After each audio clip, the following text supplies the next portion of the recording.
As an American, I eat apple pie, play baseball under its blue skies. As an American, I travel this land and follow her roads wherever I can. From sea to shining sea, I've seen a lot, and none of it will be forgot. And when my country called, I gave my all as an American. I was born into freedom in a wonderful land of mountains and plains, rivers and lakes. Forever American is what I am. A past as rich as any can be. My father's worked hard to give this to me. I love this place I come from. To live another way I cannot foresee. As an American, I eat apple pie, play baseball under its blue skies. As an American, I travel this land and follow her roads wherever I can. From sea to shining sea, I've seen a lot, and none of it will be forgot. And when my country called, I gave my all as an American.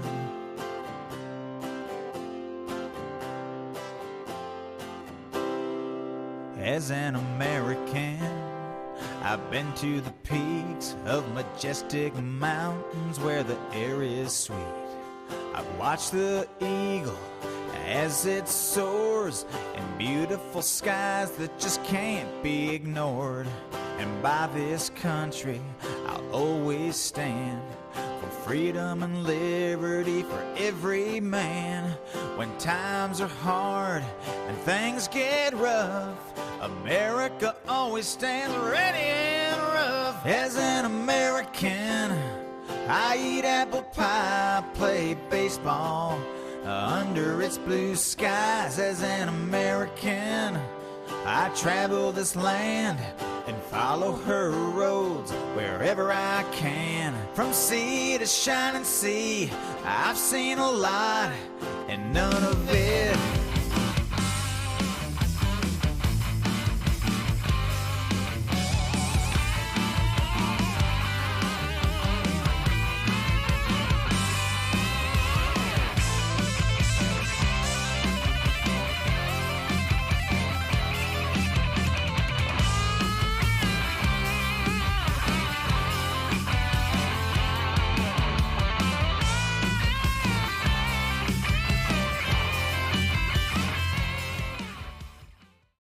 Well, hello. Welcome to Real News Live. How you all doing tonight? Hi, Georgian.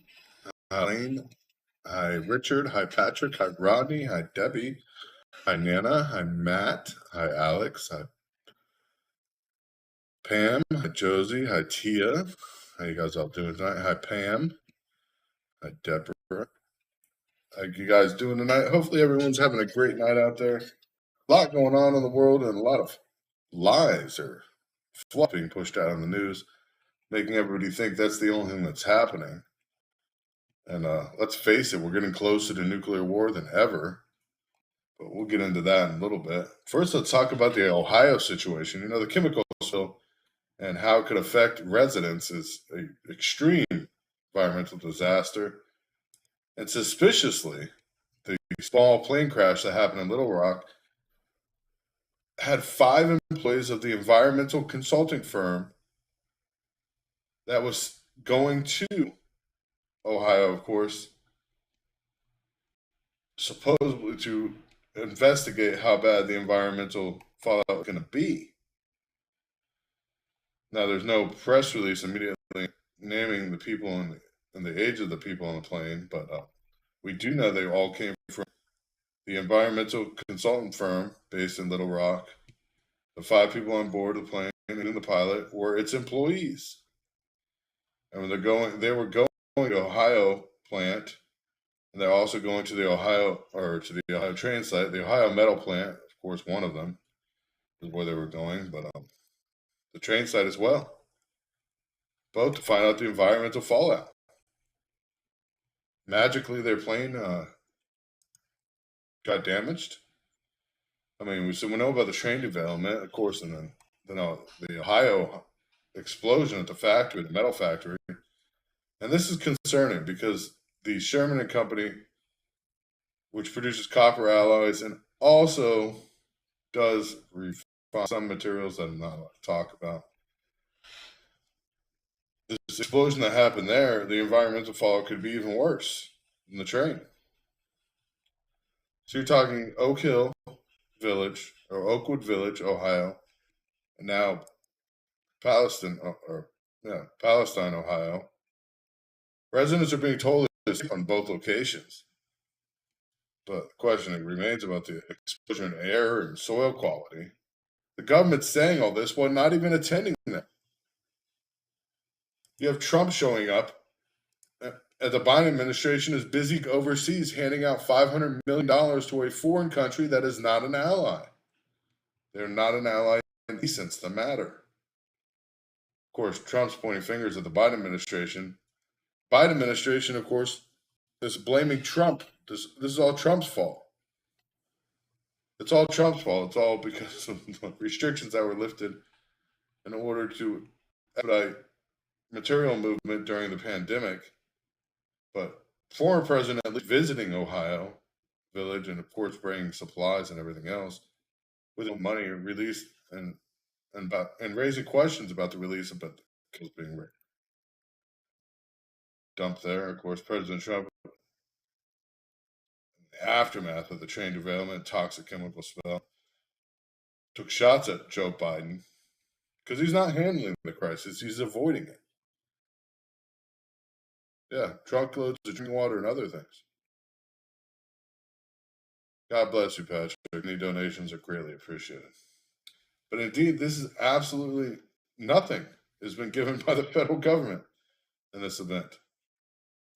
I mean, Trump was right when he said that today. I mean, it's ridiculous. Emergency Federal Management Agency noting that initially had not planned to assist relief efforts. But that, of course, the Biden administration directed more resources after he announced last week that he would visit East Palestine. Once Trump announced he was visiting, the Biden administration directed resources there. It's ridiculous. The Chintune, it's amazing. It's an amazing phenomenon watching what's happening with the government and the ridiculousness in the whole thing. Man.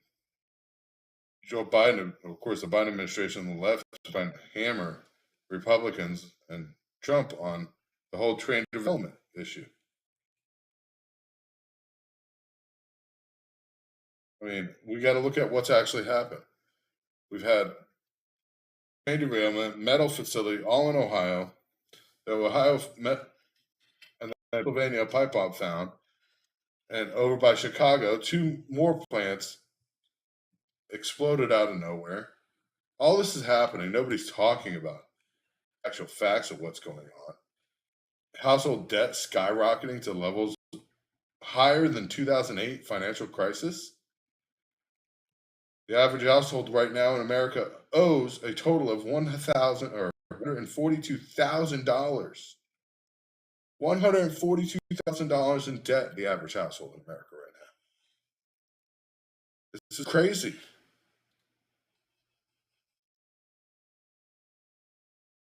Yeah, the uranium fire today. That's what I'm not supposed to, that's also a thing that uranium was also being found at that plant. The Y12 plant, yes, had a fire today with uranium. We don't even know what the fallout of that's going to be. Let's be honest. We have no clue how bad it's going to be from the Y12 plant and the fallout from it. I mean, this is Oak Ridge, Tennessee, right now where my kids are. No injuries or contamination reported after the fire at the uranium processing building. We're still, of course, waiting for more information to come out of that because this is ridiculous. I mean, a fire at a uranium processing facility. The National Security Complex led the evacuation of hundreds of workers this morning, but officials said the fire was quickly contained and no radioactive material was released. Seriously, doubt that. Let's be honest. You burn radioactive material, you're gonna get radioactive release. I don't care if it's minute or not. I mean, supposedly there's no release, but we're gonna find out later. See what actually happens. Supposedly the building air monitors didn't go off, but yeah, there was a fire, so there was smoke, so they should have went off anyways, which doesn't make sense about no radioactive material was being released. It all doesn't make sense, the whole thing that we hear about. This fire at the Y12 complex in Ohio, or Tennessee, Oak Ridge, Tennessee, to be exact. But I'm concerned about community members. I'm concerned about potential impact in public there. Just a harmless fire. Too many coincidences happening at once. Yeah, limiting food, getting canned food and water is should be definitely your number one thing to do. England, of course, limiting food. I don't know if you guys know. I know that there's going to be a test of the emergency system here within the next day or two in Europe because they're preparing for possible nuclear war, very imminent at this point. Let's be honest. Biden didn't go to Ukraine to make things better. Biden went to Ukraine to shore up Western allies on Ukraine. Of course, stating that we will back NATO no matter what. After Putin, of course, suspends the START nuclear pact. The START nuclear pact was, of course, the thing that was holding everything together. But now looking at everything that's happening, from Russia now working with South Africa and their strategic plan or whatever they're having, their war games, with hypersonic missiles that contain nuclear missiles. Literally. Keep poking the bear. Of course, U.S.-Russian intentions are escalating, not just over the nuclear rhetoric from Moscow, but the U.S. saying if the United States wants to defeat Russia, then we're on the verge of world conflict. Basically, the United States saying that we could just kick Russia one step, no problem. Of course, the White House criticizing every comment Russia makes, but the president makes it clear that he's going to remain focused on helping defend Ukraine's sovereignty from Russia. Not defend America, defend Ukraine.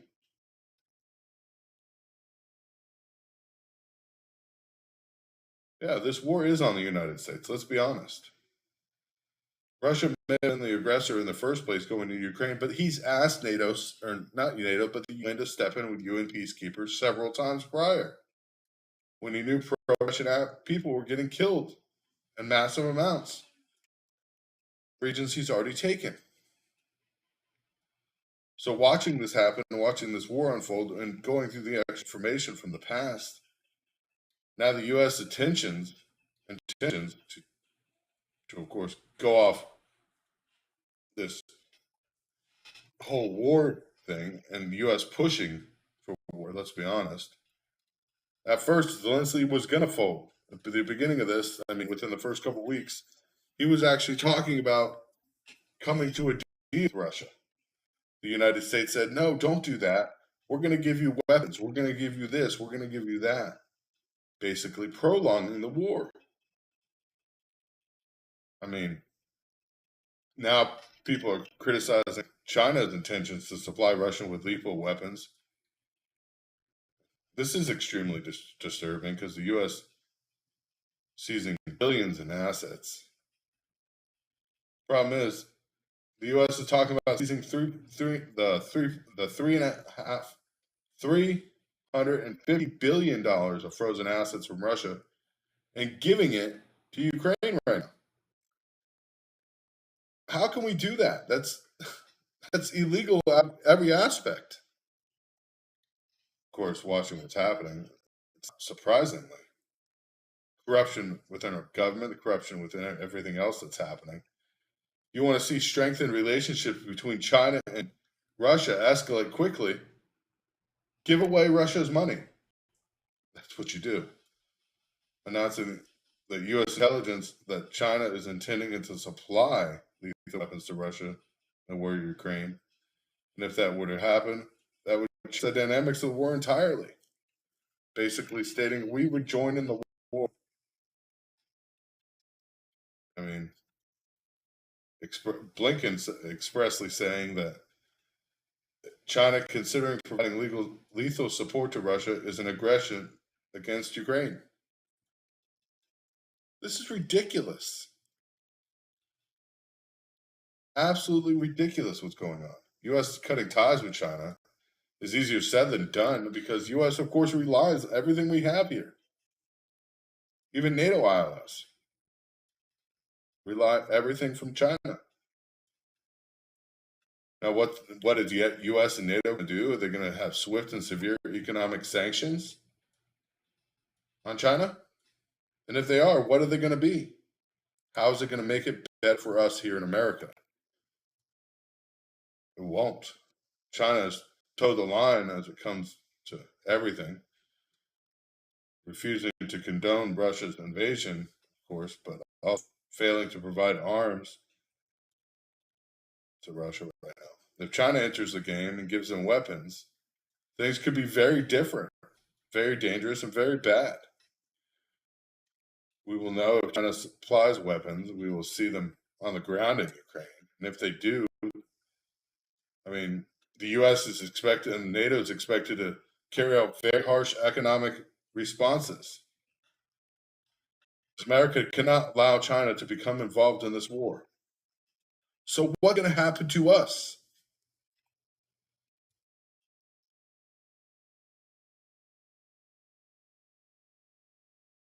What is going to happen to us? If we are sanctioning China so hard to stop them from any kind of money or income, China just won't ship goods. We've seen what happened when there was a restriction of flow of goods just from COVID. We had people running out trying to get toilet paper and everything else, and it was gone off the shelves. Imagine this times 10. Imagine events during COVID times 10. And the U.S. is seriously reflecting on what has to be done. And of course, fanning flames or profiting from the war, no question we're going to do that. I mean, but truly committing to promoting peace talks as China has been doing and trying to do. And basically, we're the canary in the coal mine right now. We're going to make noise and we're going to try to sanction China. And we're going to end up cutting ourselves off financially. As we know, more Americans are suffering debt than ever before. More Americans are focused on issues ever than before that nobody's had to worry about for a long time.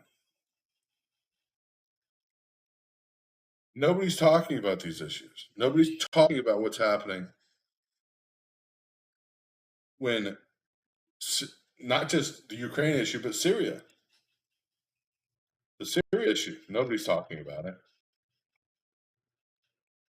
Nobody wants to talk about it.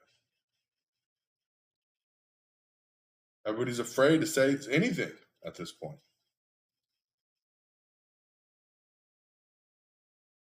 Seeing Americans owe so much money per American household, not being able to buy goods, not being able to make money because, of course, if you don't have goods to sell, stores aren't open, which have to lay off employees.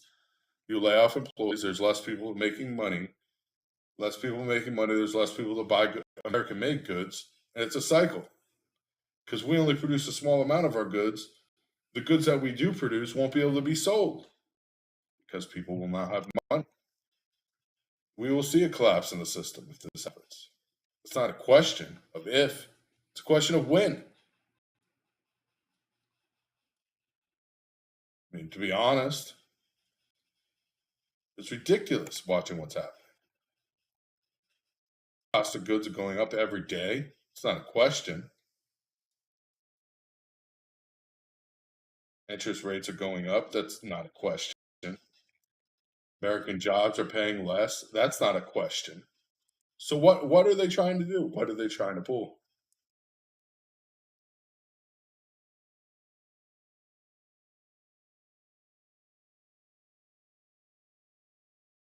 Yeah, we've seen what happened with just the Wuhan port being closed. Food prices already overwhelmed cola. Of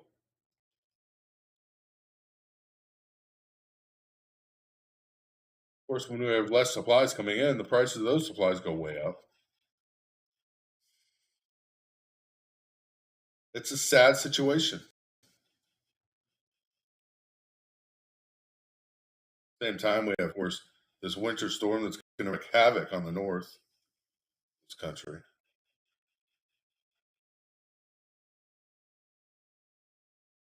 Collapsing the world or collapsing America as a country will not allow a new world order to come in. Let's be honest, though.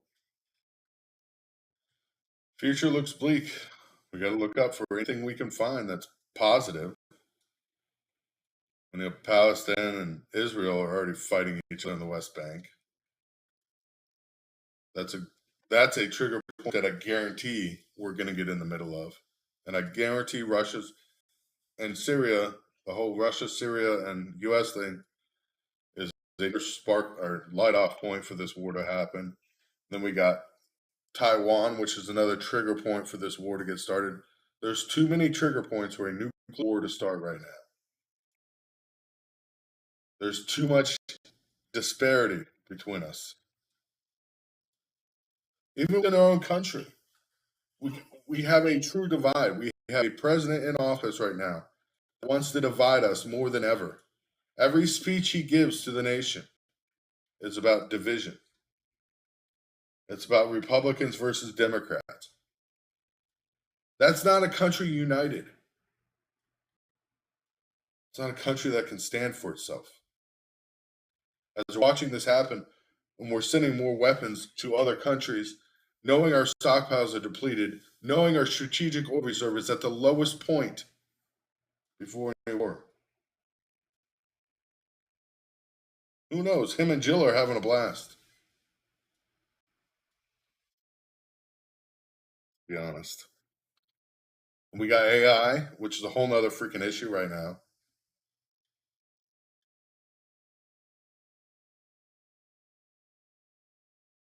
Yeah. There's been peace from the scientists that set the doomsday clock.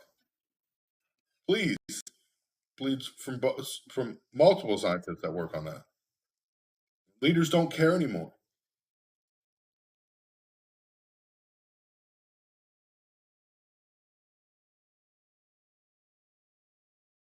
Crazy watching what's happening out there. It is crazy what's happening. Watching these things one after another. Sad. It's only getting worse, fortunately. But we got to be there for each other and hope we can avoid the big problems coming. Live at least whatever kind of life you can live. Get preparing.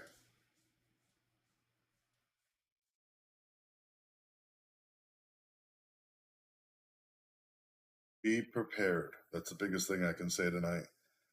The biggest thing I can push on everybody is be prepared. Be prepared. Be prepared. Be prepared. I know it sounds like a broken record. Yep. Teresa, I was gonna say something about tomorrow, but we don't even know what's gonna happen. We don't know. Further down you go is the worst you. DEFCON status supposedly still at 2. So I don't know why the public information is saying it's a 3, but supposedly a 2. Just because readiness, I know everybody's on a 6-hour readiness scale right now. So that's DEFCON 2. If you have any military family that's in the military, you should be able to tell just by asking them how fast they have to be ready to deploy. Easy way to tell.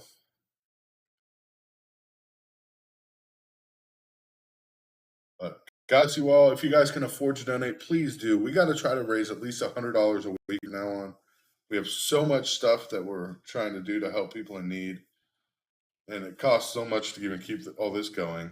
Of course, I pay for that side, but trying to help families in need is really important. I know a lot of people don't remember, they don't have money for themselves.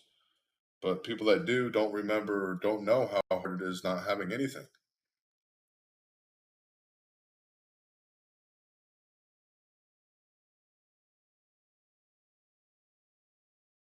God bless you all.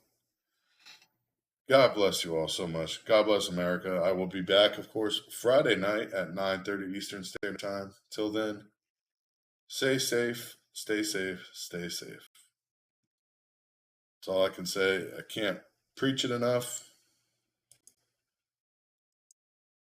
I have one idea that would help everybody out is become friends with your neighbors, because your neighbors will be your best allies when something goes down. Your neighbors are right there next to you, and they're going to be the first and foremost people you have to rely on. God bless you all. God bless America. Stay safe and good night.